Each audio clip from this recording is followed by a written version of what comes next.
Our opinions aren't too tough, rough, or gruff. We are proof that you don't have to be an expert to have an opinion. So just Shut up and sit down. This is Sports Stuff with Jim and Muff.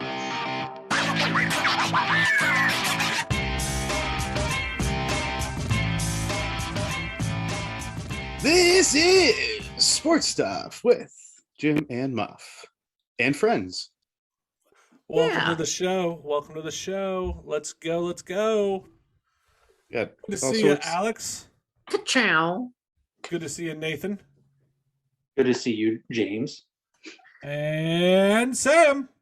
Glad to be here. All right. This past weekend was conference championship weekend in the NFL, which was preceded by, first we had Super Wildcard Weekend. Super. Then there was the divisional playoff weekend, also known as, Jim? The Big D. And now there has been conference championship weekend, or I think conference championship weekend just covers it, right? I was just curious if we were going to have another. I've been trying to do something with like the C, but conference. No good words really come into play there. No. So conference championship weekend is good for me. And then we get into the ships. The ships, that's good. Hmm. The ships lead to the superb owl, as opposed to the Super Bowl. Super Al, that's me. The superb owl. Oh, okay. All right. It could be you, Alex. I don't care. Thank you. Anyway, this past weekend's got some very polarizing topics. Yes. First off, what in the WTF is going on with Thomas Edward Patrick Brady Jr.? Is that really his name? Yeah. Like I was on defending Tom Brady, but then he had two middle names, and now I don't know. Yeah. Nate, what's going on? Give us the update. Be our Shefty for a second. It's a very sad subject for people in this household. You're making shit up. All right, Nate. What is this? What is the tea? Spill the tea. He's taking his time. He's making Giselle happy. Just to say, I want to play one more year. I wanted to play till I was 45. So he's only 44. I originally thought after the game was over, he wasn't going to want to go out the way he did, even leading that comeback to fall short. Mm-hmm. So, and plus, whenever he led the league in like all those categories, I don't see him going out with losing the way he did. If he would have come back on in overtime and lost, maybe, but I don't know. But I also think it comes back to they have a lot of pending free agents, a lot of big name guys like center Jensen's a free agent, Godwin is a free agent, but they can tag him one more time. And then I'm not sure who. Antonio Brown's a free agent now. Who cares? You don't want him? No, apparently he wants the Ravens, but the Ravens don't want him. Oh, we'll talk about that later. But yeah, I think it's going to determine if he comes back or not is not money or anything like that, but what can they put around him for one more year? All right, fair enough. The Major League Baseball Hall of Fame votes are in, and we have some things to talk about. That's what we do. Hey, I know this isn't on script, but I just read an article that said they're going to display Jackie Robinson's vandalized plaque in the Hall of Fame. Yes, in the Negro League area of the Hall of Fame. Yes. And then I was like, well, why would we do that? And then I was like, wait a minute. When was it vandalized? I'm thinking back in the day. Nope. 2000. Yeah. 2001. I think it's also been vandalized more recently within the past few years as well. First off, wow. I didn't realize, I guess that's pretty naive of me to be like, wow, this is still a thing, because obviously it is still a thing. But, come on, people. Yeah. Anyway, I just found that to be interesting and to drop that in because of the Hall of Fame talk. But, wow. I hope that's a very powerful thing that they put. I hope they put, spotlights and arrows and say, look, this is ignorant, and it's still going on. Huh. Sorry, Muff. I didn't mean to take over, but I just read that. I was like, jeez. Huh. Go ahead. Other things that are potentially ignorant. Jeff Garcia said some stuff. Well done. Well played, Muff. Well played. In case you all haven't heard, Jeff Garcia made some comments about Mina Kimes. Yeah. And let's just say the sports world and the ESPN family did not take kindly to that. As they shouldn't. Well done, Alex. Good snippet there from Alex. As always, remember to follow us on our social media at SportsJimMuff on Instagram, Twitter, and sportstuffw/Jim_Muff on Facebook and the YouTube channel. Again, that same long title I just used for Facebook. Subscribe, listen, rate, review, all those things. Like, comment. Do it up. See, I'm like really. You're like the interjector. Yeah, I'm interjecting. It's usually my job. Sorry, man. Sorry, Sam. I didn't mean You're to. like We might split the duty. Yeah, you're the Little John of us. If we're the East Side Boys, you're Little John. Okay. Yeah. Not like that, though. No, we don't need that. Just continue what you were doing before. Right. We don't. Lower pitch. Yeah. Well, just not as much. Yeah. No. Okay. All right, Sam. Now's your time to shine. Let's get on with the show. Football happened this weekend. The ships occurred. They sailed. Yes? Not jeez. I said they sailed, not Sam. Oh, I thought you said, hey, Sam. And I was like, yeah, what? I appreciate the enthusiasm, though. That was enthusiastic. Good job. I thought I was included, but It's okay. Game one, though. Game one. Jim, this is all Jim's breakdown. Duh, Bengals beat the Chiefs. Bengals climb from the pits of defeat and rally back to slay the dragon that is Mahomes, winning in overtime 27-24 on the triumphant leg of the best McPherson, Evan. ooh, burn. That's right. Casey. That's right, because like... you pronounced his name differently than I pronounced mine, so done. How do you pronounce yours? Oh, well, glad we've been friends.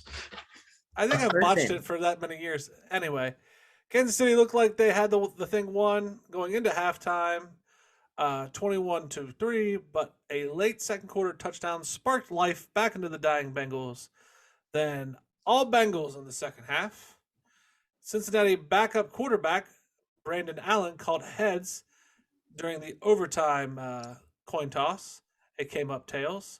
And lots of swag from our guy, Mahomie. I think this is a precursor, just quick insert, precursor to Jim betting the coin toss at the Super Bowl. Amen. Some sad news for the Bengals. Tight end CJ, I'm going to botch his last name, Uzama. Yeah, what Alex said. Twisted his left knee in the first quarter and didn't return. He was on the sidelines in the second half using crutches. There will be lots of beanbag banter, which, by the way, I think we need to hashtag beanbag banter. In this one, Cincinnati schools have closed and adjusted the academic calendar for the Super Bowl. Let's go, Cincinnati. Yes. That's what you got. So good news, Jim. CJ Uzama may be available for the Super Bowl. So he's got like 2 weeks to heal that knee up? He's got 2 weeks. Is he going to do the old varsity blues? I think they probably already offered that on the ship weekend, if I'm being honest. Joe Burrow survived this game. Joey B. He was running for his life a couple times. So I saw a clip prior to this game of Joey learning how to slide. Has anybody seen Joe slide? It is rough. He slides butt first. Yeah, it's not great. It's like a sideways, like, give up. Yeah. So, and like the refs in this clip I saw are like making fun of him. Other linemen are making fun of him. Joe, you need to learn how to slide, buddy. Yeah, we want you to survive. This may be his last Super Bowl and his first. it's survival instincts. well, we'll get into. I mean, there's a lot. We've got some time leading up to the Super Bowl, but of interest is he could become the first college national champion, Heisman Trophy winner, and Super Bowl champion. Muff, The first person to accomplish the trifecta. that was my stat, Muff. Stat that. Hashtag stat that. That's not your role anymore, Muff. I don't know if you knew that. We have Alex on the show now. That's his role. Okay, Alex, just word vomit all of the other stats that you have ready. Hashtag stat that. I do have a question for Jim that I would like to propose. Mhm. Not really propose, but ask if you've heard anything. Did he really say, I'm sick of all these Ohio State people claiming me? I'm an LSU Tiger, basically. Not in those exact words. I have not heard this. I did not know. I saw because I don't believe everything I immediately see on Facebook. And it was like an image that someone made. But I was like, that's kind of funny. Hold on. I think we have a guest that can speak to this. Hey, this is Coach O. Just wanted to let everybody know that, Joey Burrow, he's definitely Louisiana's son, and y'all could eat shit. Thank you, Coach O, for clarifying. I will say that I don't care what Joe says. He's going to be claimed. The tag, just a boy from Athens, is a thing. Yes. It's just going to be, now I will say I agree that Ohio State can't claim him. I will go on record and say we cannot claim him. But there are enough Ohio State players on that team that we're okay. Like we can put our hooks in Cincinnati if need be. We put our hooks in. Yeah. Ohio That's how Ohio State works. Like, think about it. And I'm gonna go off my Ohio State fandom for a second. That's how Ohio State works. That's how I work. I saw the list of active players in the Super Bowl. We have 7. Penn State has 6. I was ready to rub that in Muff's face. Ohio State are vultures. So go ahead. We'll give up Joe Burrow. What I'm really interested is how you were going to rub this in my face whenever Ohio State is head and shoulders above Penn State and all of this, but they only have one more. Because I thought you weren't on the list. Like I was scouring it. I was like, oh, I got this one. I'm gonna rub this one, and then you had one less. I was like, all right, I can't rub this in Muff's face. But like Ohio State are vultures, man. So yeah. I don't see any. I was doing some recon to see if I could find where he actually said it. And the only thing I can find him is say, like, yeah, definitely the trials and tribulations I underwent at Ohio State made me like a better person. And I find it very hard to believe that he would say that. Joe is he a did very say, measured though, man. When asked, are those diamonds on that necklace real? Yeah, I make too much money for them to be fake. And I was like, yes. He is such a great interview. Like He is the perfect line between cocky and like boring. Do you know what I mean? Like I'm exactly. never annoyed with him, but like who asks that question? Yeah. Like that's a good answer for that question. He wins. He's not gonna come out and be like, look at these diamonds on this necklace. But they asked, on the so he's gonna field. answer. On the field, they were like, Joe, like what's going on? What's going through your head? He's like, it was a great game. Solid game. Very proud of my team. Like at that point, you like almost expect a NASCAR like answer, like, I'd like to thank my sponsors, Coca-Cola, Jack Daniels, Busch Light. Like you expect, because he's just so methodical in the response. Like he's very stoic. Can we talk about my cousin for a second, Mr. Evan? Is there blood relation? Not that I'm aware of. I mean, there could be way back in, the indentured servitude of the Irishman at some point. We should start a GoFundMe to get you and him to both do a 23andMe. Good. Why aren't we? That is actually a fantastic idea.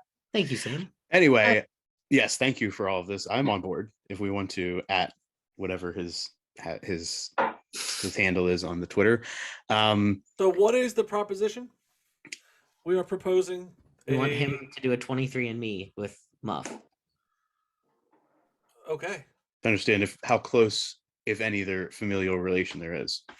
What's in it for him, though? Like, we're trying this. What's in it for him? To understand that he's related to The greatest greatness. podcaster? One of the Greatness. co-hosts of Sports Stuff with Jim and Muff. Yeah, duh.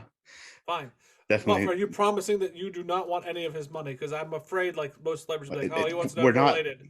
We're not like married. I'm not trying to get half. But you know how, like, you know how celebrities are like, oh, all the family comes out of the woodwork when they know you got money. Like, You're We'll going to go make on it record clear right that now. we Like, don't- we don't want his money. Yeah, we should make that clear.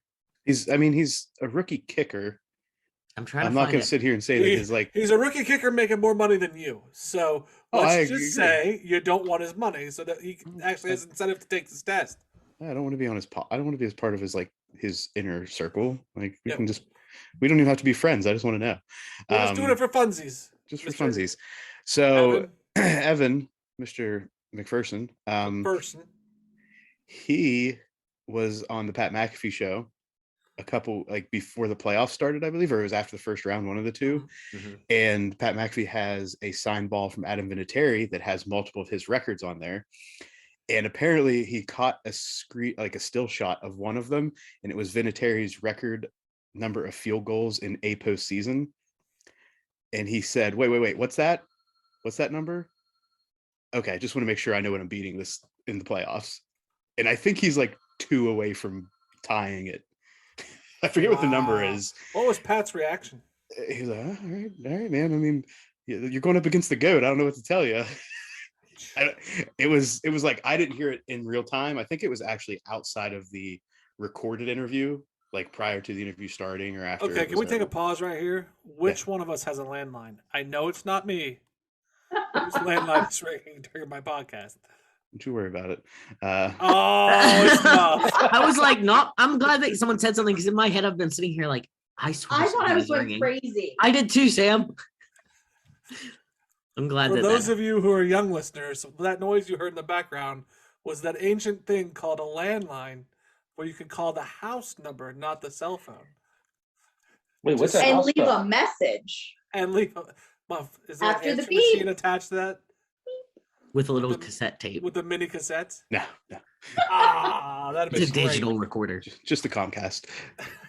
You gotta get off the. Hey, do you have to get off the Zoom now to answer that call? I Don't let it mess up the can hear phone. now. Muffy, get off the computer. Need to make a phone call. All right, well, I'm This- sorry, Muff. Let's get back to the show. Back in the times of beep, beep, beep, beep, beep, beep. Those you don't I'm know, expecting a fax. you just don't know the AOL dial-up sound. Well, anyway, anything else about the Bengals? Who day? That's it. How about Jamar Chase and Joe Burrow's dad smoking cigars in the parking lot? Love it. Yes. Love it. Okay, I'm good. all about it. All right, anything else on the Bengals taking down Mahomie, Jim? I hate to say this, but like I did not like Patrick Mahomes in this game, and I'm usually very pro Pat Mahomes. But his swagger, and I think it's his brother, that soured me on him, and that's not fair to him. But like, I really am not. I'm not a fan of him right now. So I don't know if I spoke this or tweeted this into being, but from the Sports Stuff Twitter account, as the Bengals, I think, were going on their first scoring drive in the second half, I merely pointed out I was inquiring if Jackson Mahomes and potentially Brittany Lee, who's Pat Mahomes' fiance, I think it's Brittany Lee, whatever, did some TikToking at halftime because the Bengals started out like a house on fire. And I was like, this could be the downfall of Patrick Mahomes, is his fiance and his brother TikToking. If your fiance's name is Brittany Lee, Okay, that's I your understand. downfall. Well, they've been together since high school, I believe. So I'm not gonna go What's on the the Stuffed Bear movie with Wahlberg Ed. where he runs through the The middle names?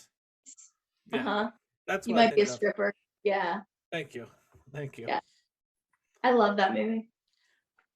You ready to get to the Rams game?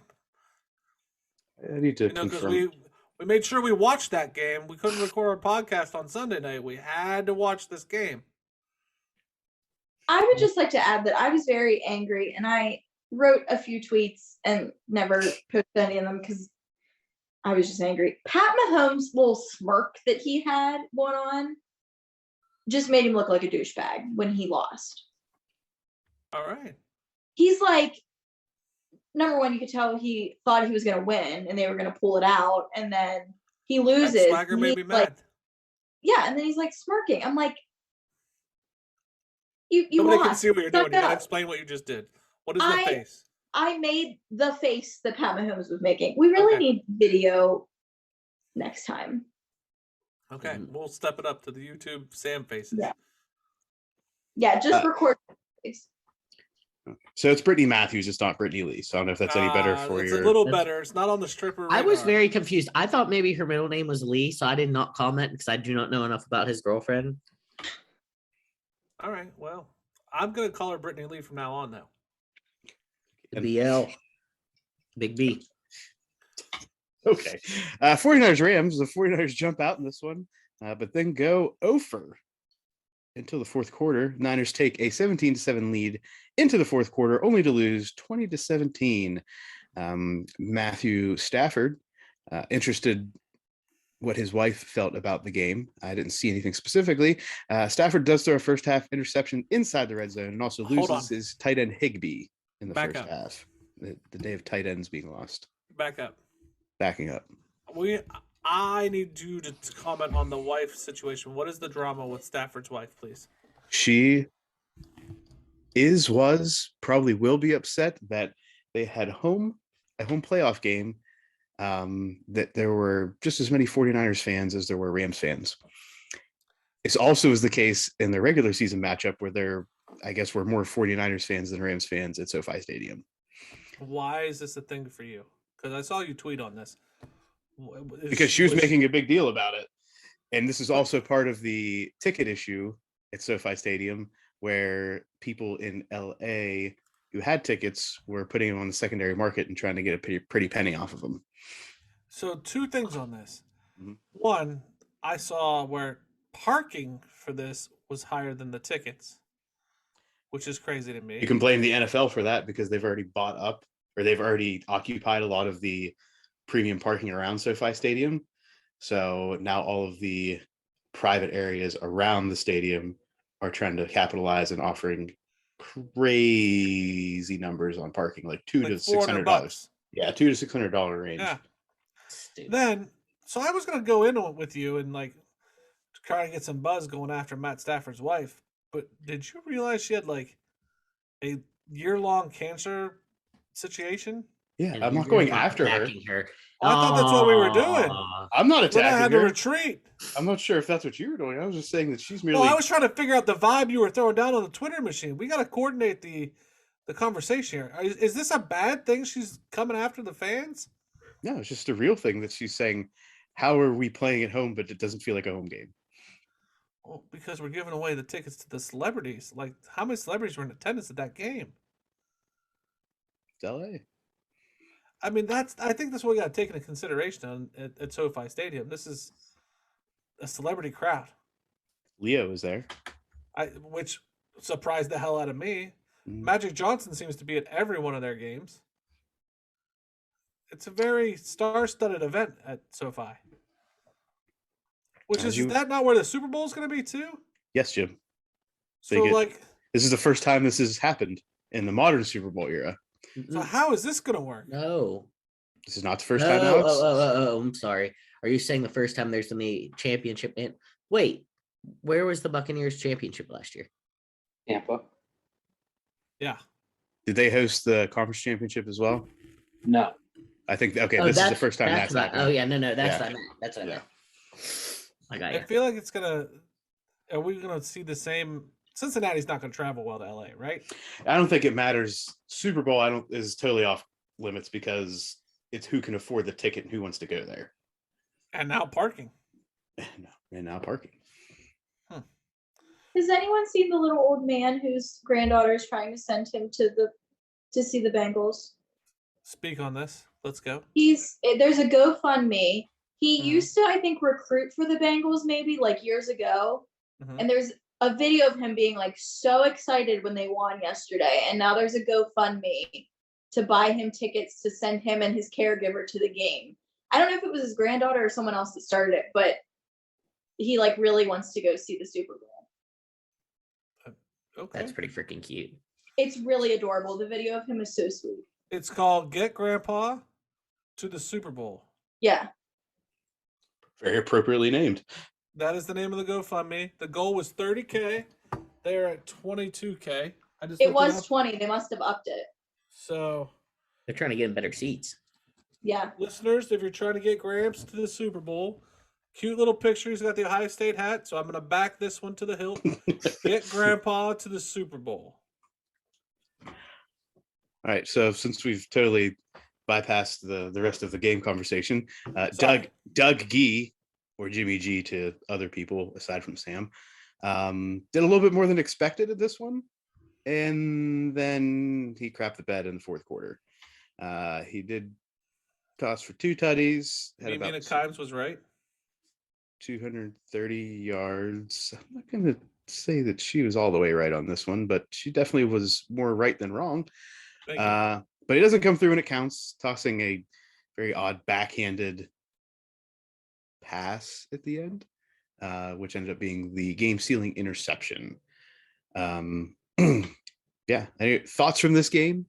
Thoughts Matthew Stafford, Odell Beckham. Odell Beckham's pretty pumped.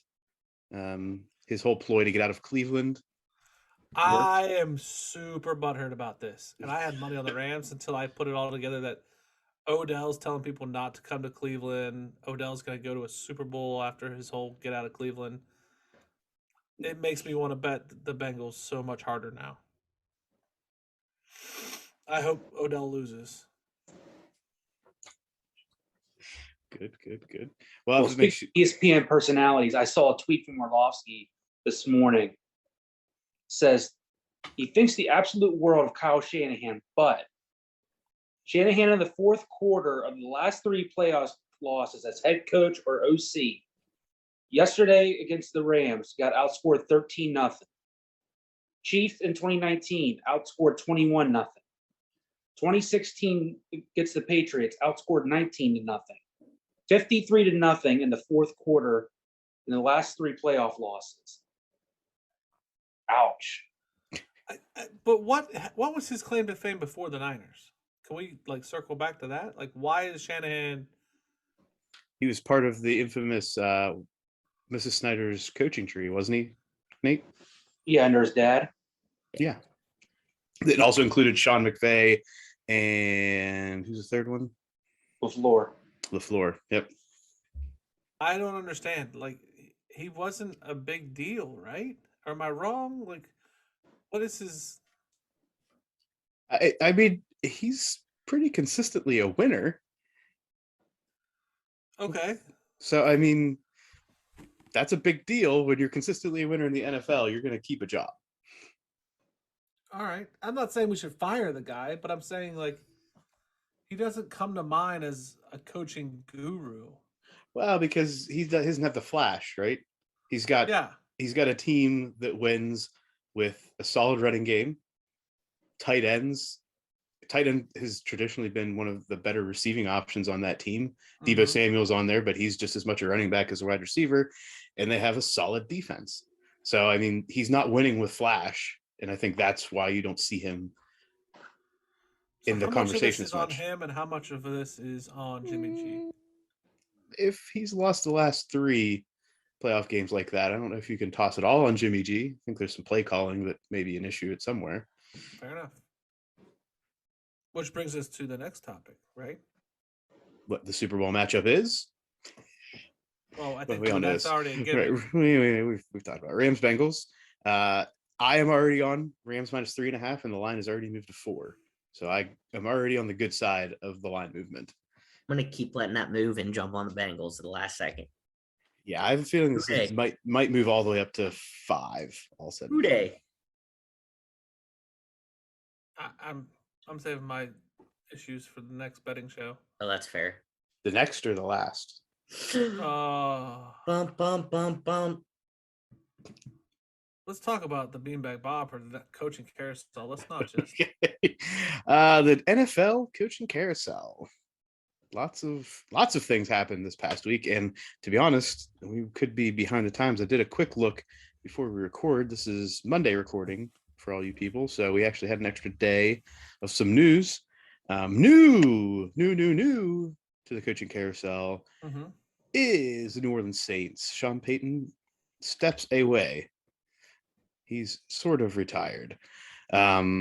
Is that what's going to happen? I saw that he gave up the spot, but is he going to retire? Apparently, what's the guy who played him in the movie? Kevin James. Apparently, once Kevin James portrays you in a movie, you just have to step away. Especially Sean Payton. I don't think that he was a good visual representation of Sean Payton, if I'm going to be honest. But he says he's taking at least a year off. He's not retired. We'll see where he ends up. Okay. Interviews for the Saints have already been requested. Byron Leftwich, Aaron Glenn, going to interview Dennis Allen, and Doug Peterson and Brian Flores reported today to be interviewed for the Saints head coaching gig. I just don't know who wants to go in there with what quarterback at this point. Yeah, I mean the cabinets are empty, right? Like you got Taysom Hill to build off of, and Eaton W's Jimmy W. The draft. I think Jameis is a free agent, if I don't recall. Is he? I think they said that Taysom was the only quarterback under contract going into next season. There it is. Taysom's maybe the guy. I mean, they're not. It's not like they've got a top 10 pick. So, see what falls to them in the draft, or if they get on the secondary market. For the Bears, who are now officially building around Mr. Fields. Officially? Yeah, they came out tonight that they've decided they're going to build around Fields. All right, cool. So former Chiefs Director of Player Personnel Ryan Poles hired for the GM spot, and former Colts defensive coordinator Matt Eberflus is hired. Interesting how you hire as a head coach a defensive coordinator who his last game was not necessarily the most positive and bright one. I don't know that it's a bad move. Yeah, Colts defense over the past couple of years has been at least top 10 in the league, not top 5, right? Yeah, I'm not gonna say they've been bad, but they also have, one of the best defensive players in the league with Darius Leonard. I'm just saying they got a lot of talent there that I'm not sure that's all there in Chicago right now. And he's a head coach. I don't know who the defensive coordinator is, but I'm interested to see how his philosophy transitioned to the head coach. That's what I'm interested in. I think the Bears are going to be a sleeper. I'm going to go out early and just imagine that. Sleeper. Jim, I'm not even saying Fields. I think that if they can find their identity, and if defense is where they want to put their stock and their identity, and they build a little bit of protection for Fields, it could pan out to be okay. Okay, we'll see. Well, I mean, yeah, there's no bad takes right now in this because you got to wait 10 months to figure it out. So we'll see where it goes. In the Broncos world, former Packers offensive coordinator Nathaniel Hackett hired, and get ready because we've got a bit of a fire sale going in Green Bay right now. Do we think that that's where Rodgers lands, is Denver? There's definitely been discussion. Denver has a solid defense. Obviously, he's not opposed to playing in cold temperatures. The lifestyle fits for him up there. I think you just made a bold statement there that we can't confirm, Jim. I'm saying in general, the Colorado, laid back, beautiful scenery. I'm not saying marijuana. But do you want to be in the same division to have to play Mahomes and Herbert twice a year? Iron sharpens iron.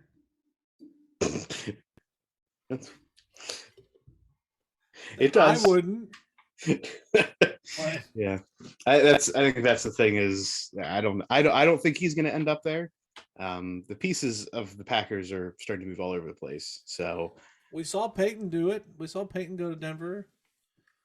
We know Elway is, a quarterback whisperer as an owner. Maybe I'm just grasping at straws here. Hey, no take's a bad take right now. Right. In Houston, the Texans. No real news. Nothing new that I've seen. They've interviewed Hines Ward, Brian Flores, Josh McCown.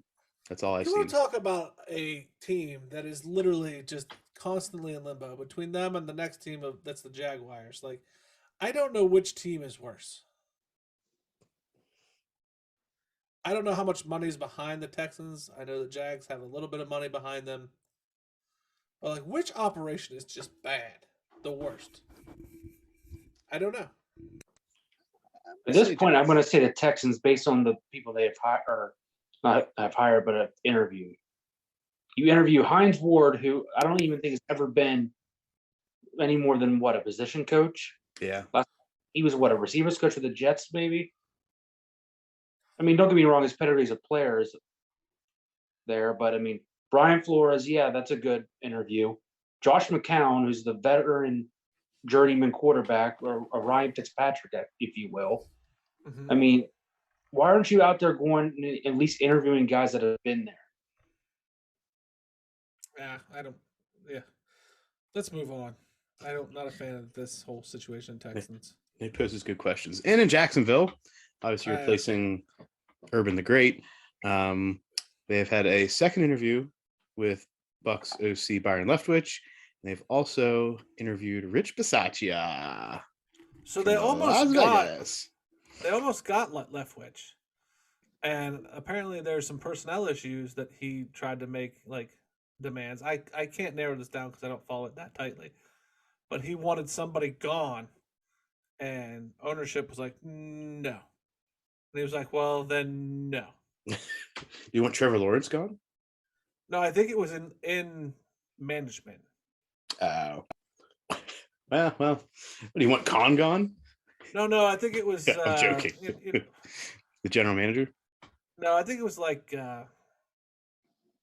don't know. I know it was an argument. And that's what they couldn't seal a deal. So we'll see if Rich Bisaccia gets something there, or if they keep going back to the well and looking for other people. In Minnesota, there's been a hire. Former Browns VP of Football Operations, Kwesi Adolfo-Mensah was hired. I don't know if I said that correctly, but it was close. We'll go with it. I like it. Better than I And head coach, they've interviewed Nathaniel Hackett, obviously no longer on the table, Kellen Moore, and Dan Quinn. The talks of Jimmy Harbaugh have subsided. Have they? Because I saw yesterday that he was supposed to come into town. In Minnesota, they've subsided. They're ramping up in a city in the southeast, though. That wasn't supposed to be a thing, so... That's a thing. All right, well, clue us in, because he was supposed to be in Minnesota this week. The talk on the street, or as I troll through Twitter, is that Jim Harbaugh to Minnesota was a ploy. It was never really going to be something that was truly considered. Oh. It was all about the window dressing. So they were baiting it. I think they were baiting it, trying to get Nathaniel Hackett to get into the game and stay in the game. And then they lost out on Hackett. So now I think they've calmed down the Jim Harbaugh talk because he was never really a true contender. I think the Vikings and Jim Harbaugh was a good match. That's my opinion. But, whatever. Which leads us to Miami after firing Brian Flores. I don't know why, but they've interviewed Mike McDaniel, who's no longer on the table. Many others requested, including Kelly Moore, Dan Quinn, Leslie Frazier, and enter Jim Harbaugh into the mix because, of course, firing Brian Flores can only be improved by hiring Jim Harbaugh. I thought ownership said they weren't going to take him away. I thought that was the Dolphins owner's stance. Apparently, Dolphins owners don't stay consistent with that stance. I don't know what to tell you, buddy. I hope nobody takes him.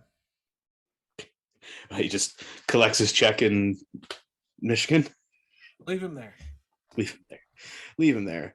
The Giants, in the past, hired Bill's assistant GM Joe Schoen, and they have hired Bill's offensive coordinator Brian Daboll. Will this make a difference?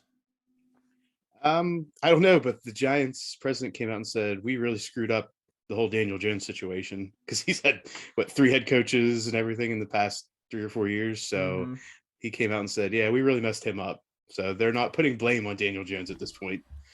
Well, good. Good for him. Poor kid. What's the rest of the room think here about these head coach and GM things? Yeah, good. with the Giants, I mean, yeah, I understand it's difficult year to year, new coach, new system, whatever, but I haven't seen anything that gives me any reason to believe Daniel Jones is the guy in New York. You're gonna have to give me more. Like, why? I mean, other than a couple spurts of maybe like breaking out a long run outside the pocket or anything like that, what has he shown you that makes you think he's going to take them to the next level? I agree, but like, how much of that is on the play calling and the lack of development? I mean, you can have the greatest coaches in the world. You still have to have the player go out and execute. But I mean, you got to give that player a chance to win. But I don't think he's given that chance now. But at the same time, when I watch him play, I'm like, I don't see a guy that's going to take him to Dallas and beat Dak Prescott, or who's going to take him and win a conference championship game on the road or anything like that. I just haven't seen it. Okay. I haven't seen the it factor basically with him yet. I will bow to you on that one. Aside, like I said, aside from him running really fast at one time and tripping on a yard marker. Well, but he was running really fast. Let's give the man credit. No, I agree with Nate. You don't see the it factor with him. You don't see that like electrifying play. Like you might have a couple games where he doesn't really hurt you, but how often do you see him where like that was a great game by Daniel Jones? Who? Daniel Jones. And finally, the Las Vegas Raiders have hired their next head coach. Former Patriots offensive coordinator Josh McDaniels named the head coach. They are still looking for their GM. Interviews have included Bengals scout Trey Brown, Steelers pro scouting director Brandon Hunt. So is this for sure this time, or is he going to renege like he did with the Colts a few years ago? Well, he's already there. I think it was announced. It wasn't like he was on a flight and then Bill's going to call him back. So I think this is legit this time. I mean, this move kind of surprises me a little bit because when I think of McDaniels and the way he coaches, I thought the Colts a few years ago was the better fit. I don't know if the Raiders are necessarily a great fit. But, I mean, if you got Derek Carr there, I mean, he's shown some upside. So, I mean, I don't know. You got him. You got young weapons there with Josh Jacobs and Darren Waller, Hunter Renfro. So, I think he can make some noise. But back to, like, Nathaniel Hackett in Denver, I wouldn't necessarily want to go play Patrick Mahomes twice every year. Yeah. So, well, let's see where that goes. Any other thoughts on the coaching carousel, ladies and gentlemen? I just have such a hard time with coaching carousels for multiple reasons. Like a coach can be really great one place. I feel like every time you move places, you're getting entirely new weapons to use in your scheme. So even if you have the greatest scheme in the world, if you don't go to a place that has the guys to fill it, it doesn't matter. And like, you don't know how like personalities like are going to clash. Like, are these a group of guys that buy into your system? Or are they a group of guys that are like, F you? So I have a hard time getting hyped up for the coaching carousel prior to actually seeing it start to play out. That's my thoughts on it. Great take. Thank you. We made some content on the NFL this week.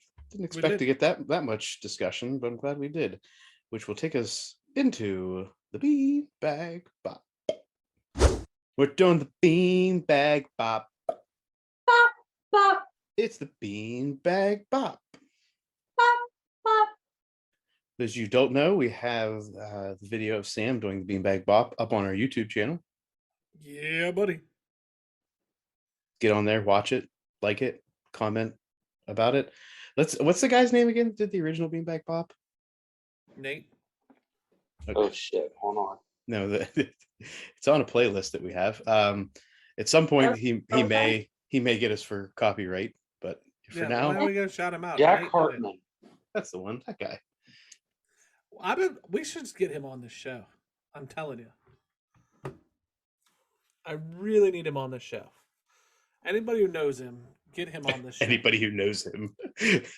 We reach a lot of people. Wanna How many know downloads have we had? I want to know the motivation behind the beanbag bop, you know? You like as Jack Hartman want to know, or you as you want to know? Like I want Jack Hartman tell us what his motivation when he wrote the beanbag law was. I tell you what, it wasn't to be on a sports podcast. Maybe he would love it and win and like be super pumped and pay us to use his song. I got at least like probably a half a dozen views out of us on YouTube just having to listen to it. So I mean, He's probably like, why am I getting these downloads up so more? Who the so hell is much? watching this over and over again? who's trying to get my stuff? Ah, damn those parents of young children. No sir, it's us. All right, beanbag bop. Nate, there was a block in the back during the Cincinnati game. It was actually not a block in the back. There was a block in the back during the Cincinnati game Debatable. that led to a score that should not have been. Jim, I want you to talk about this because you took offense to this, and Nate and I were on the side of the officials who did not call it. All right, let me go back a second. All I want to know, Nate, is if a quarterback is putting on a fantastic performance, can a referee get lost in that performance? Oh, sure, you can get lost in performance, but if he does, he's not watching where he's supposed to watch it. Can that happen? Yeah. But that's why you have 6 or 7 other officials on the field. Okay. All Go ahead, Jim. Continue with your dialogue. I don't know that I can. I think Nate has threw a nice counter. Now, why is that not a block in the back from your perspective? It's during the Cincinnati game. I don't know who got the names. We all saw it. So if you want to describe it, because that's your role here on the show. So as I'm watching it live, Mahomes is doing Mahomes-like things and running all over God's green earth and trying to find somebody open in the end zone. And I don't know, like you said, I don't know the names, but one of the linemen for the Bengals was on the ground. He's getting back up, and the guy honestly does hit him in the back, but he's not even up and off the ground yet. So that's why I don't think you can have a block in the back, because he would have had no effect on the play whatsoever. He was pancaking him. He was putting him back on the ground. From behind. It was like he was sitting on them. Is it a penalty to sit on somebody that's on the ground? He wasn't sitting on him. He hit him in behind. So if he sat on him, it'd be okay. But I'm just saying it didn't happen. What didn't happen? He hit him from behind. He pushed him back to the ground. I mean, I feel like it was very dangerous. Okay, so is this a personal foul or is this a block in the back, Jim? It's a player safety issue. It was a player safety issue. Thank you. He was Odell Beckhaming him. He was not pooping on him. There it is. So anyway, this was not called a block in the back on the field, but Jim was very adamant that it was through It so should through have text been. messaging. Whatever. I disagree. It's line play. Things happen like that. Okay. Carry on.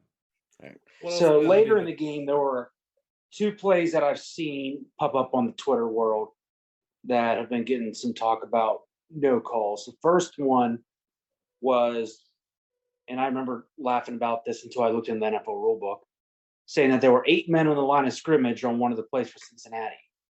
And I think to myself, when I took the officiating class a few years ago, guys said, coach came up and told him, hey, they got 9 or 10 guys on the line of scrimmage. It's like, thanks, coach. They can have that.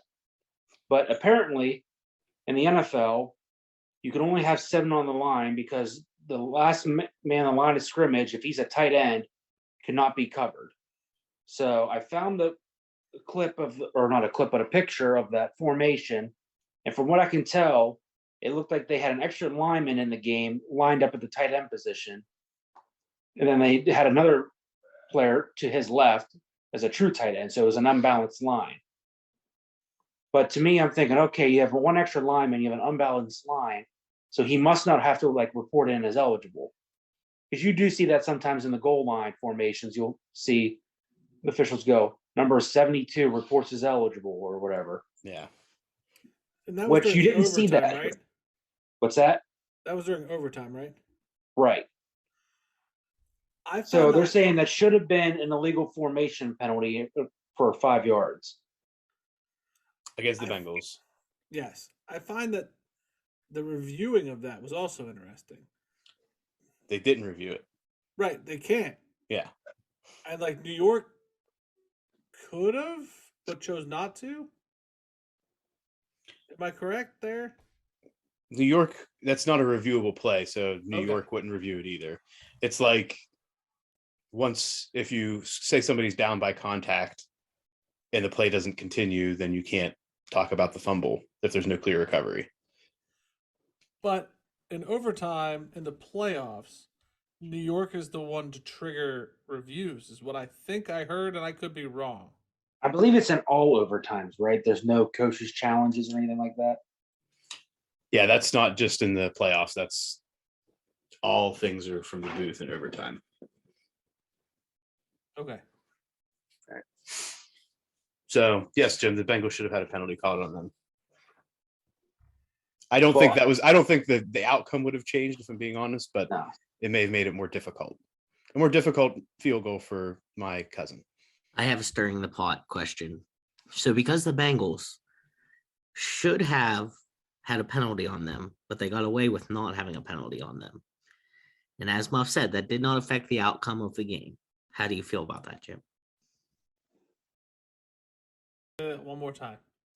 So there was a penalty that was not called, but clearly was a penalty. Yeah. It didn't affect the outcome of the game, though. How do you feel about that? Was it still cheating? That should have been called. Okay. I just wanted to know if you felt as aggressively as that picture Nate shared when the Steelers guy lined up off sides. And I was like, but it didn't matter. And you're like, it's cheaters. It's cheating. It should have been called. Okay. Is that I just wanted to cheating, or make it's sure. just not being called? It's not cheating. That was designed. Like that was. Oh, Jim, they literally have a play stop put together. Coming at me and let me finish my sentence. There is a play. They didn't design the play. Okay, they designed that. I'm saying the Bengals designed that play. Yeah. To get away with it. Did they, or they just screw up because? I don't think that was a screw up. Well, no, that's what I'm not sure of either. Is they had the extra offensive lineman in the game, but he, again, was lined up in a stereotypical tight end position. However, there was a true tight end lined up next to him, and the receiver was off the ball. So the end man on the line of scrimmage attached to the line was not covered. So that's what I'm not sure of. I don't know the NFL rules that well. But in high school, that wouldn't have mattered because the end man on the line of scrimmage had an eligible receiver number and was not covered, so he would have been fine. I was purely just stirring the pot. I'm all about consistency. As I think the block in the back should have been called because that was detrimental to the game because there was a block in the back. See, that was a missed opportunity. Jim could have said we were stirring that Cincinnati Skyline chili. Oh, look at you, Nate. Oh. There's a good question for you, Jim. What's your stance on Skyline chili? As in the actual company Skyline? No, as in the product itself, the actual. So from Skyline Chili. Or like, hey, I'm making Skyline Chili and I'm making it myself here at home. Like you get it from the restaurant in Cincinnati. The restaurant in Cincinnati. I'm not a fan of Skyline Chili. You like Gold Star chili? No. Okay. I don't know if you can be a Bengals fan anymore, Jim. See, I am a bandwagon Bengals fan. I've owned that. I am not a fan of Skyline Chili. I wonder if I'm a bandwagon Bengals fan. I am.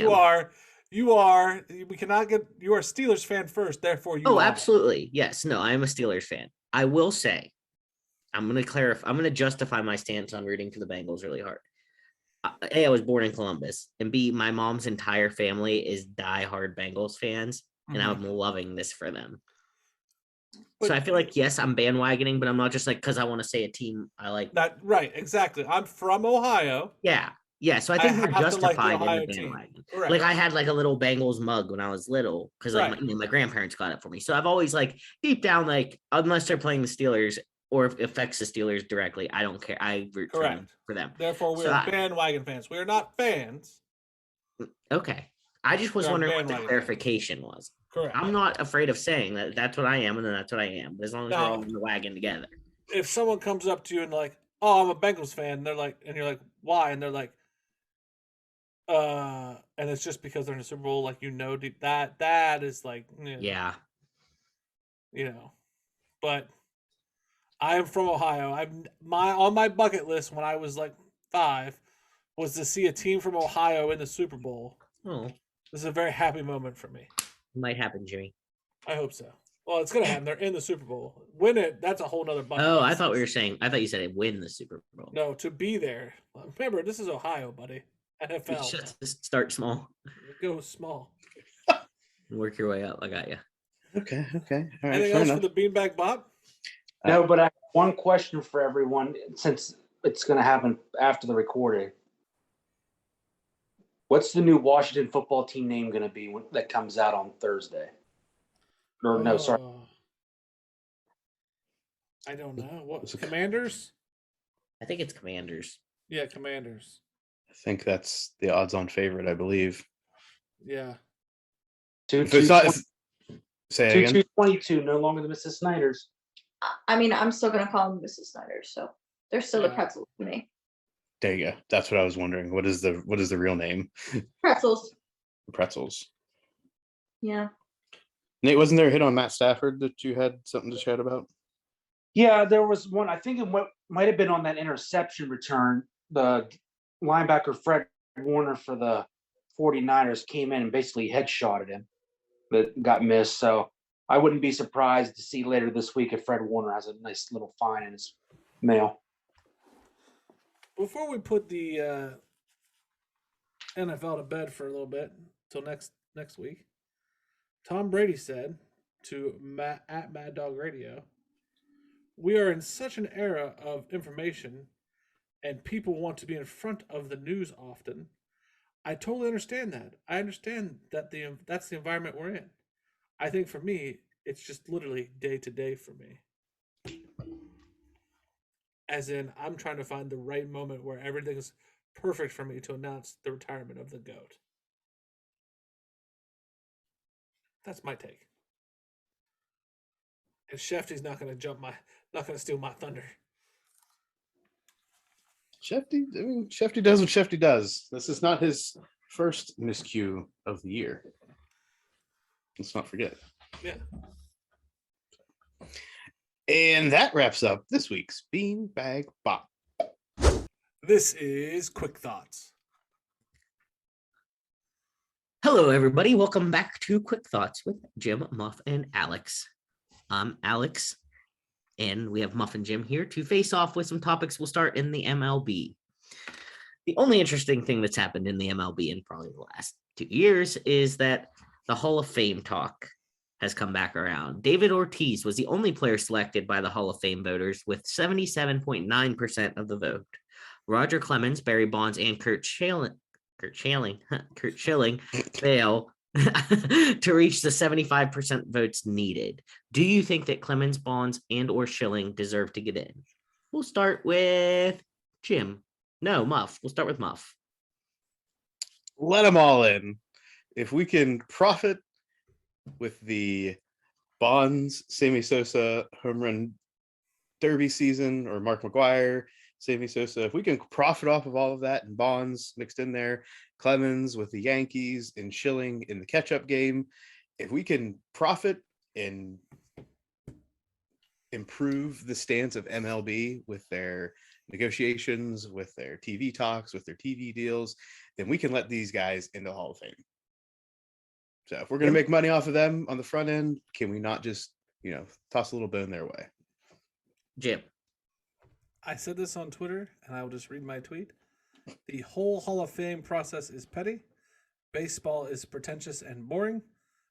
The goal is to entertain, and they are hanging on to old traditions and unwritten code, and it's a bunch of messed up rules in an attempt to make it feel like the old days and times that are forgotten. I'm with Muff. Let them all in. They all made money off these guys. Everybody got rich. Let them get in. Let them have their moment to shine. Here's the thing. I'm sorry, Alex. I'm going to interject after this. It's the writers. Thank These are you. journalists Yes. that are deciding who gets in and who doesn't get in. And I get it. That's like baseball purists, and there's the people, not even the guys. There's the people that you want to have with the gate, the lock and the key. Like they're like the person at the troll at the bridge. Like none shall pass. That's the best way to call them. Trolls at the bridge. Gotta but pay the troll toll to get into this boy's soul. that's it. So why are they doing that? Now I get if there's like this, there's a players like an old timey players that have some final say in this, but I don't know if they've ever gone. I'm sure they have, but there's been like they don't go against what the journalists do because they know if they do that they're going to be just absolutely destroyed in the media. So get the media people out of there. We don't need them. I'm gonna make my one piece of what I thought about the whole thing, and then we're moving on. But I think that they should be in a. I think the Hall of Fame is a museum. I think it memorializes the history of baseball, who made contributions to baseball. All three of them clearly made contributions to baseball. I think there should be a asterisk, and I think they shall be lumped together in an area that says basically great baseball players accused of using PEDs. I don't think that you leave out that part of history of baseball. I think that era of all of this coming out was a historical part of baseball, and I think it could be there with their accolades, with their statistics, and also a little brief summary of why was this controversial. That's just my thought. We're moving out of baseball, though. That was plenty of baseball for everyone for the week. On the grounds that you're the scorekeeper, I'm gonna let you be, but I do want to say, like, why be an asterisk if you're just gonna have a section for it? Like, if Well, it's I mean- the Hall of Fame, like, forget the asterisk. Just say this is the steroids era, and Oh, you that's know what I fine. mean? I think that was what I meant by an asterisk. Okay. Like, I don't Like, think I I feel meant, like they've made asterisks a dirty word. Yeah, I guess you're right. So I think I was make just it- meaning. I don't mean to offend you when I say that, scorekeeper. Thank you. I appreciate your differential behavior to my opinion being right. Thank you. And I will take that into consideration should you err from the path. Thank you. Moving to the NBA. Somebody's nose just got a little browner. Moving down to Dribble Town. Sorry, I don't think I'll ever That was say good. I'll take That it. was good. You liked it? Okay. I kind of Yeah. liked it. I looked and I didn't know, and I immediately apologized before I was moving good. on to. Okay, good. I'm not gonna get that one out. James Harden.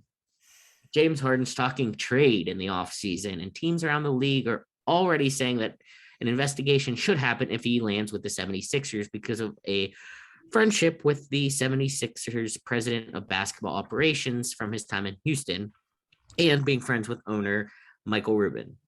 Is this a cause for concern, Jim? No. You mean to tell me that one basketball player is friends with some people in management? Really? Really? LeBron James wasn't friends with Jeannie Buss? These guys aren't friends with these people? Like, come on. Let's get over that kind of stuff. In fact, the NBA should probably get rid of this tampering and investigations and all this stuff. And let's get over that end of it. And let's just let them be. Let them make the moves. We've seen what super teams do. They fall apart. More super teams have failed than have succeeded. Get over this stuff. Muff, rebuttal? If he lands with the 76ers, what again, I have to kind of agree with Jim on this. Why is this the flag that we're willing to hold our ground on? Why is this the Waterloo? Why is this, that great stand you want to take? GMs have relationships with players to some degree or with their agents. We wouldn't be saying this if it was James Harden's agent with this relationship, but because it's the player, we have a bigger problem with it. I think that it's a business, and if I'm friends with the guy that owns a big company down the road, that's just called marketing and networking. That's the word I meant, not marketing. I was so proud of that point too. Damn it. I almost It's landed okay. it. Networking. I would Like- just wrap it all up with business. Business. Okay. Sorry. And Business ethics. business ethics. Moving on to more James Harden talk, kind of. He's out right now with a hand strain. KD's out with his MCL problem. Kyrie is only available on the road. Is this a mega team that never was? Muff. This is a mega team that never got to be. So yes, if that's the statement, that they never were, because they never had a chance to actually be that team. So yeah, they never were, because nobody's ever been healthy, and James Harden did all that work to get out of Oklahoma City, and look where it got him, trying to get to Philadelphia. I agree with the Muff. And this is weird. We're agreeing a lot. I want to counterpoint it back at Muff and say, do we blame this on just COVID? Do we blame this on personalities, or is this bad luck? All of the above. Okay. COVID, obviously, that has a huge bearing on Kyrie Irving's situation. Mm-hmm. Bad luck with James Harden and Kevin Durant. Okay. But do you think the personalities have a factor in any of this? I want to say that, yeah, there's some personality clash with Kyrie and Kevin Durant to some degree. James Harden seems to have stayed on the outside of that whole situation. Like, you don't see him come up, but we all know Kevin Durant doesn't hold back with his thoughts, whether it's on his real Twitter or his burner. So fair. Moving on, still staying in basketball land, we got LeBron this league. LeBron James flew back to LA for knee treatment. MRI showed general swelling, and he is now out for the foreseeable future. Coach Vogel said that he will be out as long as there's swelling. He is 37 years old. Muff? Or Jim? Muff? I'll take it. Jim, have at it. So he's never playing again? Because if he's out for the foreseeable future, as long as there's swelling there, and he's 37 years old, there's going to be swelling. Like, he's not coming back, guys. We're worried about Brady. Let's worry about LeBron. Because if that's the diagnosis, is he's not coming back until the swelling's gone, we've seen the last of LeBron James. So he says that, but okay, no, Muff, go ahead. Let me take my moderator role first.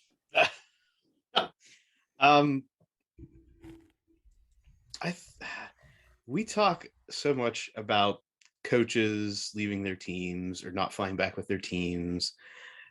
LeBron, I'm gonna say, left his team, but does he have to go back to LA to get all this treatment? I understand he's got his people, his doctors, and his whole situation like back in LA that can fly to him.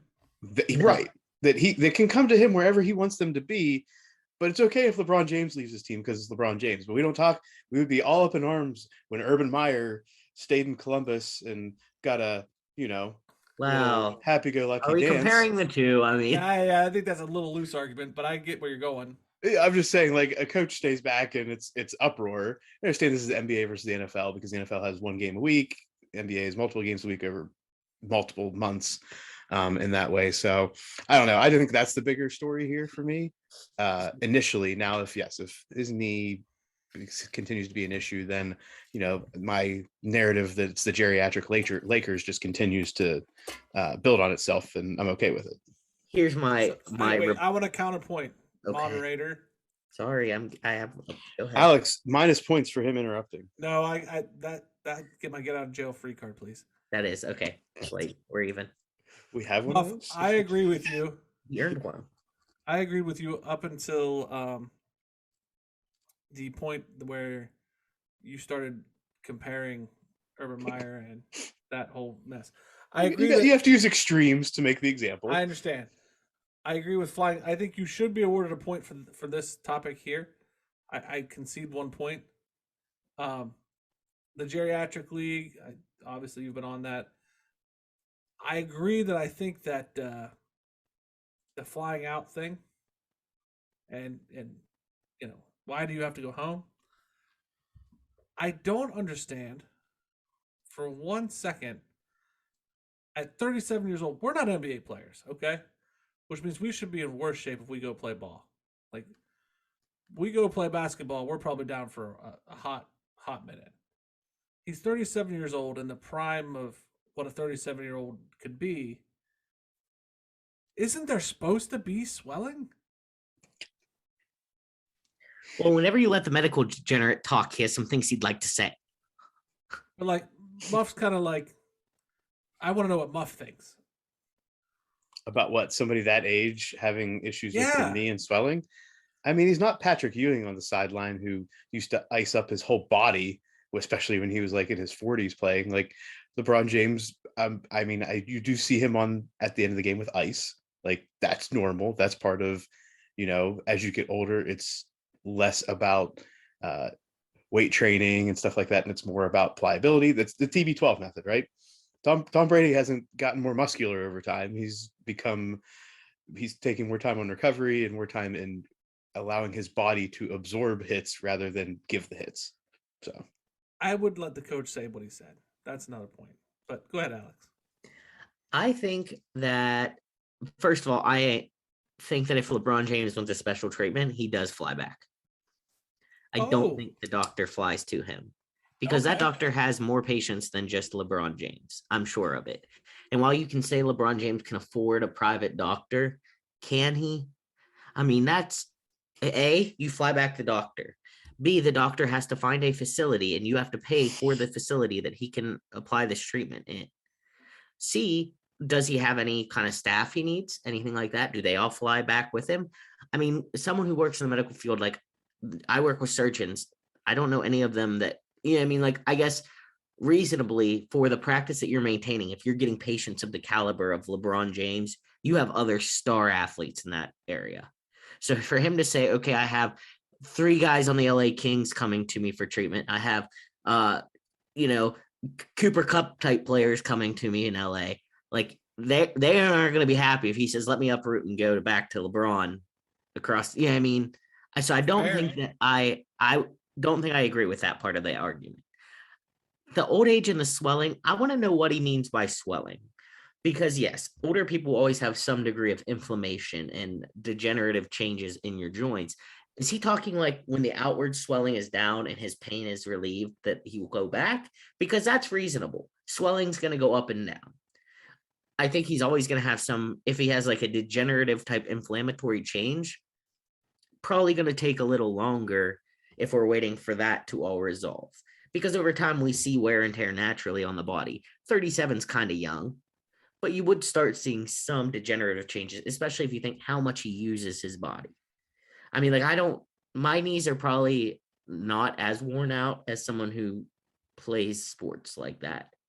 I think it's the same argument we hear whenever NFL players are like, I got to retire because I want to be able to like run around and play with my kids someday. I don't want to be so beat up and sore that I can't.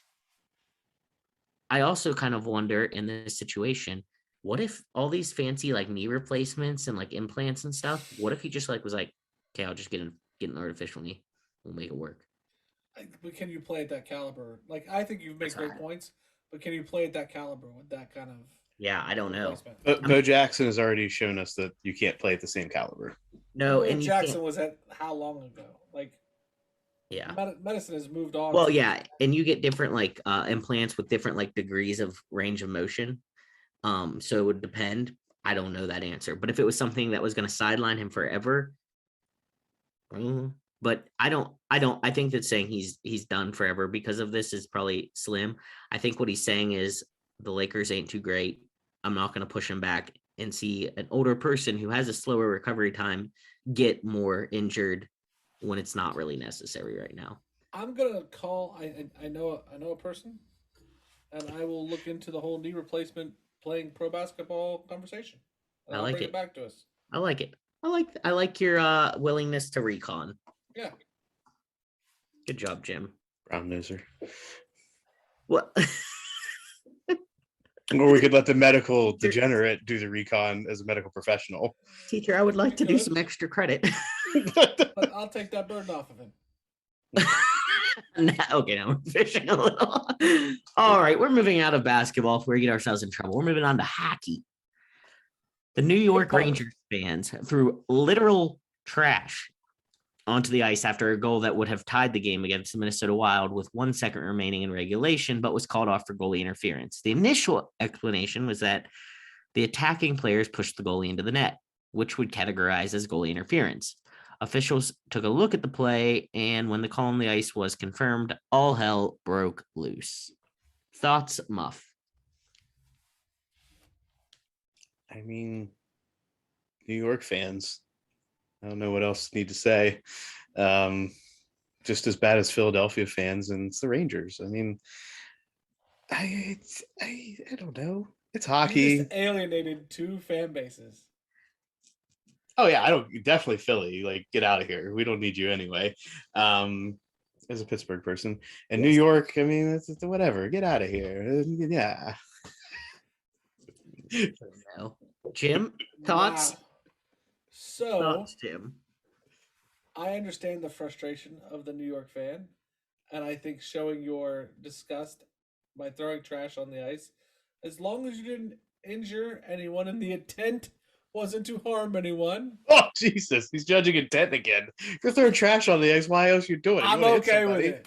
You want to I'm hit okay with somebody. it. Let it ride. Okay. This isn't cabbage being thrown on the ice, Jim. Let it ride. Let it ride. Get out of here. What was your take on the Tennessee trash throwing? I forget. Oh, I hated it. Okay, so why is this trash throwing? They were trying to hit Lane Kiffin in the head with a battery. So what do you think the intent behind them throwing trash was? They were just upset, wanted to put. So the how do you trash on feel the for the ice. poor janitor who's not making very much, has to go out on the ice and clean all that up? That's what I'm Well, thinking. My mind's like, that's an a-hole move. I'd be like, come down here and get what you did. Come get your mess. Yeah, it's on ice. You can just sweep it into the corner And then boom, what? done. Then you just swoop it all into the can.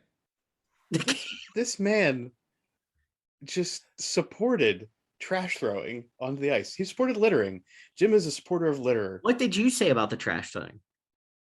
You said that the fans, you He were said, not. New York and Philly, what are you going to do? I expected it. This is expected. He wasn't against it per se. Yeah, He said, I that's didn't. what those people do. I don't know that I necessarily Whoa. offense in trash throwing. Basically, this is coming down. I'm not in support of you it. agree with me, and you lose points if you don't. All right, moving on. More hockey talk. Arizona Coyotes are looking for a new home after talks with the city of Glendale fell through. They are now in talks to go to Arizona State University and use their facility for the next 3 or 4 seasons, while the club awaits approval to build a new arena in Tempe. I never know how to say this. Tempe, I think so. The big issue is that it's being reported that 5,000 seat floor plan at Arizona State's to be completed arena may need to be reduced to 3,200 in order to house NHL games. That's well below the acceptable standard. And for a comparison, the Winnipeg Jets have the NHL's smallest arena by capacity. That will fit well over 15,000 fans. Jim? This, to me, is the craziest sports thing that has happened in a while. Like, it's not getting a lot of play, which is why I kind of put hockey in the quick thoughts. So they got turned down by a city for their new stadium. They said, oh, crap, we have to get a stadium real quick. They got a deal brokered with Arizona State to use their stadium that isn't built yet so they can be housed in a facility that's going to seat 3,200 people. And the NHL's cool with this because it's a transition thing while their stadium gets built, maybe in Glendale. And the smallest stadium in the NHL holds 15,000. This would be 1/5 of that. How does that work? Their fan base, their revenue that they're going to generate, all of that's going to go to the dumper. This to me is chaos. Like, this to me should kill your organization. I don't understand how this economically works out. Muff? 3,200 is about right size for the amount of people that are going to Arizona Coyotes games. So I feel like this is like, you're going for, if we can sell out every game, then we can make it look good. But if you got turned down, I'm sorry, Muff, are you done? Yeah, all I'm saying is I don't think the Arizona market is huge on the hockey. So why even have a team at this point after you go through all those trials and tribulations? If you got turned down by a city, why have a team? That's on the NHL. That's not on the Arizona situation. That's not on ownership. Right. So like, why if the NHL doesn't step in and go, okay, this is embarrassing. Where else are they going to go? We have a team in North or South Dakota. Do we need to have a team in that market? They're not going to get rid of a team, but what market are you going to go to? That's what I'm saying. Like, well, we can have two in LA. The NFL does it. While I appreciate the enthusiasm for NHL hockey talk, I think I have to institute my moderator rule of getting not as quick thought there. Okay. Gong. Okay. Gong. Oh, you're right. I forgot the noise. Gong. Moving on to football. It was announced on Saturday that Tom Brady was retiring. His agent comes out and says, you'll only hear that from Tom, and he's far away from making a decision. Is this a major screw up by sports media, or is there something more from Tom's team that we aren't privy to? Muff? First off, sports media now is all about getting there first. And it doesn't matter if you're wrong, because as long as you're right at some point, or you're reporting okay information and it's not outside, it's not like somebody has an arrest situation, like that you're not tarnishing their reputation. As long as you're not doing that, then you can be okay. Adam Schefter's been wrong a couple times in the past year. Guess what? He's still the number one guy because people still flock to him for the news, because he's putting something out almost daily at this point about what's going on in the NFL. I want to say that somebody in Tom's team leaked something, and whatever, Tom's got to figure that out. There's the meme right now that it's, it was Giselle that made an anonymous phone call and said, Tom's retiring, don't call this number back, in order to get this ball rolling. That's a meme. That's not real life. But somebody in Tom's team did something outside of this, because I can't see Tom releasing that on conference championship weekend. He's got better timing to make this work. I don't think that's the day. That's fair. Jim? While I think your take on the sports media is accurate, I don't think it's great. Like, I don't think that stance is great by the media. It's okay to be right 80% of the time, as long as you're first. Okay, fine. I think that I agree, someone leaked it in his camp. I think this is going to have the reverse effect. I think Tom's going to come back despite these reports. I think he's going to say, oh, now I'm going to prove you wrong and come back another year. I think that's going to be, I think we're going to goat the GOAT into coming into play. Any rebuttal to that, Muff? Goat the GOAT. Let it be writ. All right, Antonio Brown. Good old AB has shared a picture of himself in a Ravens jersey. What do we think about that fit for Brown? If not the Ravens, give me another team. Jim? Oh, I like to see Harbaugh manage Antonio Brown. Number one, I think who's the quarterback? Action Jackson, Lamar, yeah. Lamar and Antonio Brown would be fun to watch for a while until Antonio lost it again. I don't want to see him back in the NFL.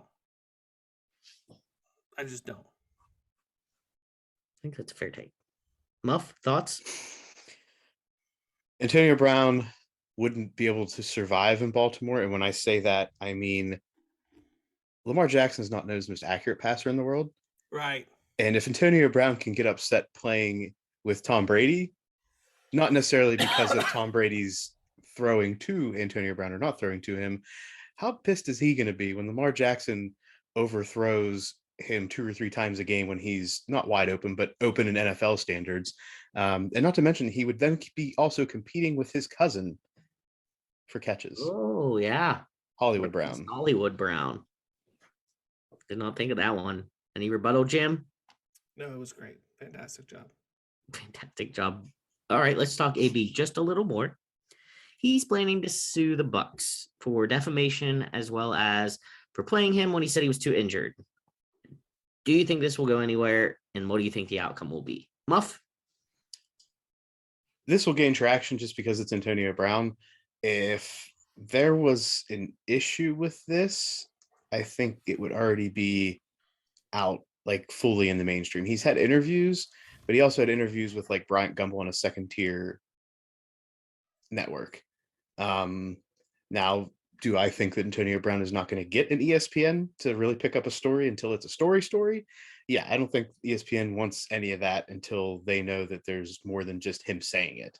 Like there's some MRI or X-ray or text message, and if he hasn't tossed that smoking gun out yet, then it's not there, and this is going to go by the wayside in 2 months.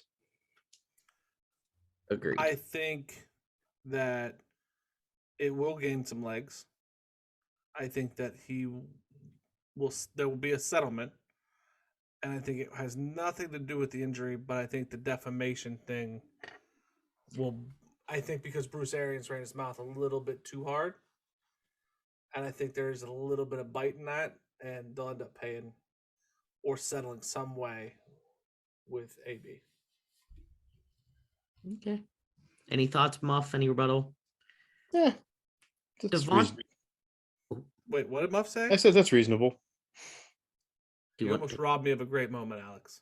Do you want to clip that? I might. Every morning when Jim makes a decision, That's reasonable. I think that could lead us down a bad road for Jim. All right. Davante Adams saying he wants $30 million annually in his new contract. How is this going to impact his future with the Packers? And will this have any impact on what the Packers are going to do with Aaron Rodgers? Muff? I think it's me. Jim? I think it will have I think you're looking at it backwards. I think they're more willing to keep Davante Adams and they'll give him the money, and I think they're willing to part with Aaron Rodgers first. Muff? Aaron Rodgers has already said that he is going to make his decision to allow Davante Adams time to make his decision. So the Aaron Rodgers is going to come before Davante Adams, and the Packers are going to allow that to play out because they want to know, are we going to have the ability to franchise tag Davante Adams? And they know that if Aaron Rodgers stays, there's a better opportunity for that franchise tag opportunity to come up. So Aaron Rodgers' decision is going to impact what the Packers are willing to do in the Davante Adams situation. If you're the Packers, do you want Aaron Rodgers around anymore? Yes. You've lost because you staff. Well, yeah, I get that, but you have a non-proven entity in your current backup quarterback, and you've got to believe that there would be a lot less talk about trying to keep Aaron Rodgers or potentially keep Aaron Rodgers if they felt confident what they had in Jordan Love. I would cut him and run. I know that's crazy, but I would cut him and run and start going towards the future. I was just going to say that. What's your alternative? Because they aren't going to have a high draft pick. They got a quarterback. Jordan Love? Yeah. Jordan Love isn't Aaron Rodgers behind Brett Favre. That's all I'm saying. You just build. Enough of the drama with Aaron Rodgers. Let that be somebody else's burden. Drama. All right. Jim's favorite topic, the Pittsburgh Steelers. Ben Roethlisberger has announced his retirement. And then in Art Rooney's end-of-year presser, he shares that GM Kevin Colbert will be leaving after the draft. What does the future look like in Pittsburgh? Muff? The future is, again, the picture of a stable organization who is saying, hey, GM, who's been here through thick and thin and brought us with Mike Tomlin to how many consecutive winning seasons, or non-losing seasons, I should say, at least. Stay on for the draft while we interview some internal candidates and figure out if we want to let you groom anybody all the way through until the end of the draft. Big Ben announces his retirement. Everybody knew that was coming. The question will come to be, who is the next quarterback? Mason Rudolph's in the picture. They've said Dwayne Haskins is going to be there to compete for a starting spot against, I would imagine, hopefully not just Mason Rudolph. I hope. So, and Art Rooney, end of year pressers, as always, just shows the picture of stability and fastness within ownership. Steadfastness within ownership. So the future in Pittsburgh is as it always has been. The expectation will be a winning season next year. Jim? No response. All right, college sports. I like that Jim took the if you have nothing nice to say nothing at all method there. College sports. All right. We have SEC women's basketball scorer Ricky Jackson enters the transfer portal. Jackson has had 3 coaches in the last 3 seasons, sharing that she wants out for mental health reasons. Do you think this is going to lead to more women athletes making these types of moves? Jim? I don't know that this necessarily. Yeah, sure. I don't know that this is necessarily a male-female thing. I just think that if you have 3 coaches in the last 3 seasons, yeah, I would enter the transfer portal too. Like, why not? And I think if the transfer portal is not similar to football, then that needs changed in basketball. That's not fair to this kid. It's not fair to any of these kids. The coaches can hop, skip, and jump. The kids should too. Muff? I think so. I think this paves the way for more female athletes to consider this. And the reason is the higher profile players. You got to remember, she's leading the SEC in scoring right now. You're not typically going to see this at a major men's conference in college basketball, because most of those players that are leading the conference are probably going to be going to the NBA. It's not often when you see a female player leave school early to go to the WNBA draft. So I think this does set a precedent for finding the situation that works best for you, and potentially finding an NIL opportunity that allows you to actually make money while you're in college, knowing that, at least for now, the opportunities post-college in the WA are not as high as far as money compared to the NBA. All right. Any rebuttal, Jim? You like that? That was good. All right. J.R. Smith, former NBA player turned collegiate golf coach. Golfer. He went back. Oh. J.R. Smith, former NBA player turned collegiate golfer for NCAA, has signed an NIL deal with Excel Sports. How will this further his goal to serve as a bridge to the sport of golf for underrepresented minority groups? Jim? This is Muff's dream come true. This is what Muff's been hoping for. This is fantastic. I think this is the best news ever. I concede my time to Muff because this is like everything we've been talking about. So go ahead, Muff.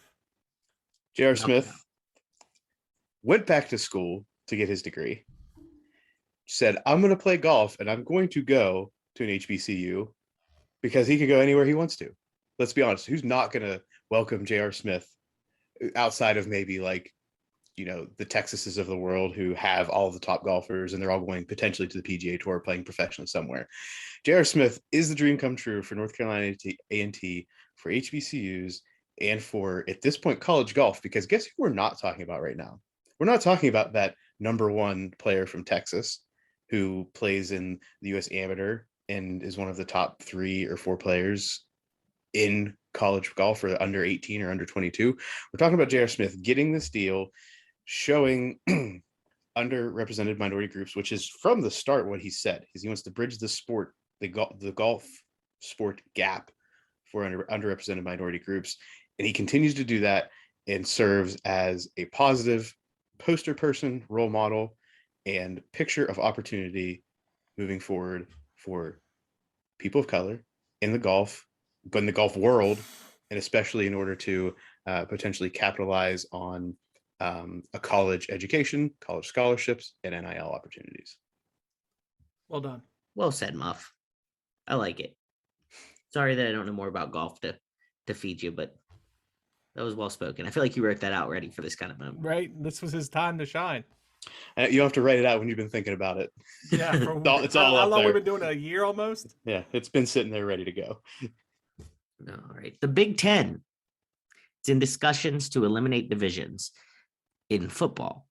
If the college football playoff expands beyond its current 14 format as expected, the Big Ten could make adjustments to give it the best opportunity to have the most success in the college football playoff.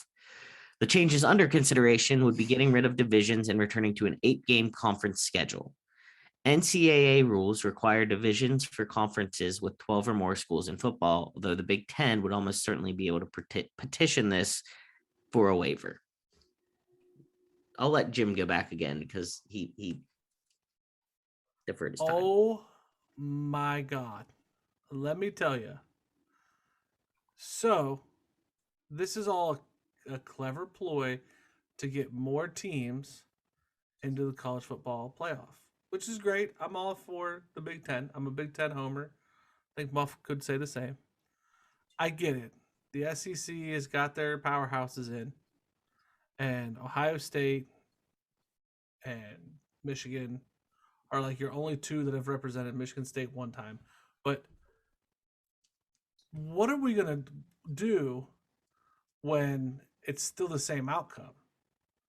So, yeah, we got our 8 teams playing each other, and that'll open the door for our alliance with the Pac-12. We can schedule them as our cross-conference opponents. But it's still the same shakeout that doesn't help us get new teams in there. Your Penn State, your Michigan, your Ohio State, sometimes Wisconsin, are going to be your teams on the map. And so now in the conference championship, because that's really the issue, that's why they're angry, is the East has been crushing the West for 6 years straight. Now the championship will be Penn State versus Ohio State, Michigan versus Ohio State, maybe Michigan versus Penn State. And all those teams that have been out in the cold, it just got a little bit colder. Muff? Sure. It's cold in here. There must be no more conference championships in the atmosphere. Right. Yeah, that's it. It's the Big Ten trying to continue to remain ahead of the curve, but we all know that Kevin, Jim's favorite human being, has not led them to the promised land, and I don't expect him to start doing it now. No. So just a lot more of what has been. There's nothing that's going to change, at least in the next 5 to 10 years, the SEC's dominance of the situation. And if we're being honest, Alex, and I apologize, the Big 12 is going to be a lot of the same. They're going to back one horse all the way to the end and hope they get him in there. That's it. That is absolutely it. And I think, I don't know. One, this is an argument for let's get rid of these stupid conferences. 2, with all this blow up of the Big 12 and people shopping around to jump into other conferences, how about we make it more enticing then? If we're going to keep this conference model around, let's start bringing in teams that are worth it.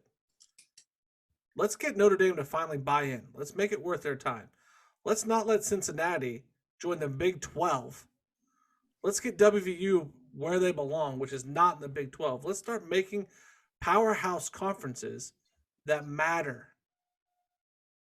Forget Rutgers and Maryland and all these piddlywink teams. Let's put WVU back in a real conference.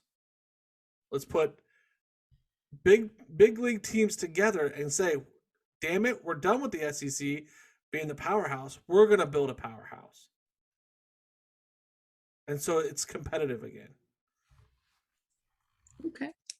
I like that. I like all of those takes. I think that was a good explanation. We're going to move on to our final quick thoughts topic, which we hinted at in the opening of this podcast. Jeff Garcia. Jeff Garcia has come out and expressed his feelings about Mina Kimes from ESPN's take on Jimmy G as a successful quarterback in the NFL. He's questioned how anyone who hasn't played in the NFL can have a platform to speak on these topics. He's added she has never thrown a pass, let alone a touchdown. Jeff has made some other radio appearances after this and doubled down, while also hanging up on one radio station when he was pressed on this topic, indicating that he owes no one an apology. Thoughts on the situation, Muff? If Jeff Garcia can come at Mina Kimes for having an opinion, having never thrown a professional pass, what makes Jeff Garcia a savant or somebody that we should pay attention to on a microphone? Mina Kimes has put her time in. She's well respected. She has risen through the ranks despite probably a lot of barriers that are present to her. And she came, I remember first seeing Mina Kimes in Highly Questionable with Dan Le Batard and Poppy. Like, that's the first time I remember seeing Mina Kimes.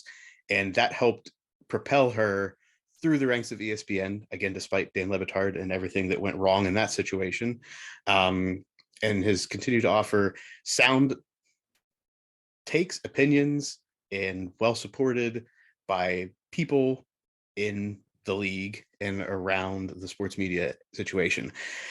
Sarah Spain came out and was very much in support, and came out, and because people were like, oh, Sarah Spain, how did you get here? It's because you know somebody, or because you have a look about you. And actually one guy even went as far to say, I don't know how jokingly or if this was somebody being real, that she got her start because she looked like a stripper or something like that, or was a stripper. So she came out and was like, sure, yeah, my stripper name was Jugs Machine, and the only reason I'm here is because my dad knew somebody that was in the NFL, and blah blah blah. So Sarah Spain came out, and if you're looking at the golf world, somebody like Amanda Balionis as well, well respected by the players on the tour and the PGA Tour and stuff like that. So Jeff Garcia, if your talent was throwing a football and you can't do it anymore, then stop trying to find your new talent of bringing a take on somebody who has a lot more of experience than you. So get off the microphone and let her do her thing, unless you want to get back in the league and start throwing interceptions again.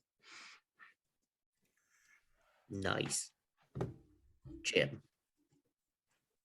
So I agree with a lot of what Buff said.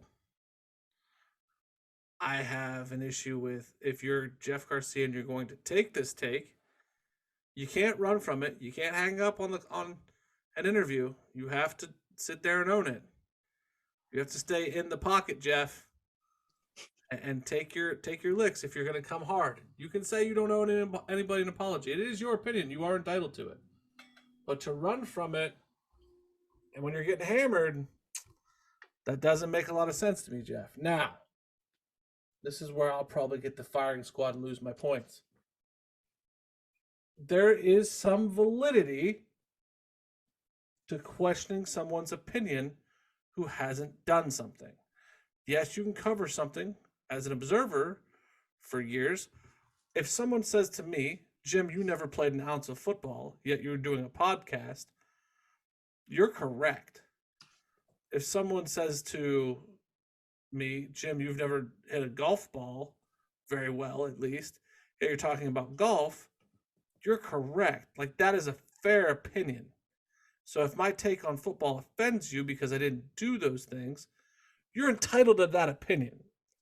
The same way that, like, there's a reason why I bring gurus, or Muff and I bring gurus on this show, is to get somebody who's done the job. Now, does that mean what Jeff Garcia said was fair and accurate, and the tone in which he attacked Mina Kimes was fair? Absolutely not. But there is, however minute, validity to questioning her opinion having her not thrown a ball. I get a little bit of that. He's not right. He is an asshat. But I think there is some validity going, hey, man, like Jim, you're not good at basketball. You've never played an ounce of basketball in your life. How much validity is your take on this? I agree with that. I think that's fair. I'm not going to take a point from you there. I do think I see your point. I think there was a way to go about this that was completely wrong on how he did it. If he would have said something, and then when they called him out on it and said how offensive what he said was, and he was like, oh, well, I didn't mean it like that. I just meant I disagreed with her point. She hasn't played football. That was kind of like the opinion thing, but he was clearly being an a-hole about the situation. Right. When you turn it to a chauvinist thing, like, she's a female. Exactly. You're an idiot. Because there's a lot of men that have never played football. Correct. Stephen A. Yes. Correct. It has nothing to do with being a girl. It has to do with never playing football. The same with us. I mean, there are sports Muff and I have never played. Yet, like, we talk about them. If you want to call us on it, go ahead. But if you're Yeah, going, and I'll say, come tell me why I'm wrong. right. But if you're going to say, well, you can't speak on it because you're a male, or you can't speak on it because you're a female, well, you're an idiot. Truth. All right, we're breaking down the points for this week's quick thoughts. I think that we have an actual winner this time. Hey. All right. So let's start with the first points that were awarded. Muff got a -1 for his comparison of Urban Meyer. That situation got weird. A little much for me. But so there was a -1 there. I go based on feel while I'm going. Jim got a +1 for his willingness to recon the ACL situation. Whether or not he really does, we don't know, but he was willing to participate. Jim then got a -1 later in the day for supporting trash throwing. That's fair. Muff got a positive comp for his comment about how men's basketball transfer portals aren't as relevant because they go to the NBA. I had never thought of that. I thought that was a good point. He got a +1. So then you both got another +1. Muff got a +1 for his rant on the golfing stuff. Oh, whoa, that's a I rant? felt like, not a rant, but like Jim didn't talk, so I think I was like, it was like a build-up expressive speech, not a bad rant. That was a negative connotated word, but it was a nice thing. Jim got a +1 for being minorly supportive of WVU by saying that they should go to a better conference. That is always a way to my heart. Now, here's the final kicker. Who lost a point, and therefore this week's quick thoughts, and why? Muff. You lost a point for attacking the Big 12. I get that from Jim. I do. But I was shocked out of that behavior from you. So this week's quick thoughts winner is Jim. Got him. I had to start finding a way to give someone a point because I was like, oh shit, it's gonna end in a tie again. And at some point I have to quit doing that. Love it. You fell right into when I was starting to get real picky and you kind of shit on the Big 12 a little. I mean, Oklahoma is not even relevant now. They're losing all their players. Okay. All right. Let's end the show before it gets nasty. As always, Sports Stuff with Jim and Muff. Follow us at Sports Jim Muff, Instagram, Twitter, sportsstuffw/Jim _Muff on Facebook, and subscribe to the YouTube page. Comment, like, rate, review on all the Apple Podcasts, Spotify, anywhere you can listen to us. Let people know that we're doing big things here. The downloads explode. YouTube hopefully will explode at some point, but we need you to make all this happen. And to make that happen, you need to tell a friend, make a friend, be a friend.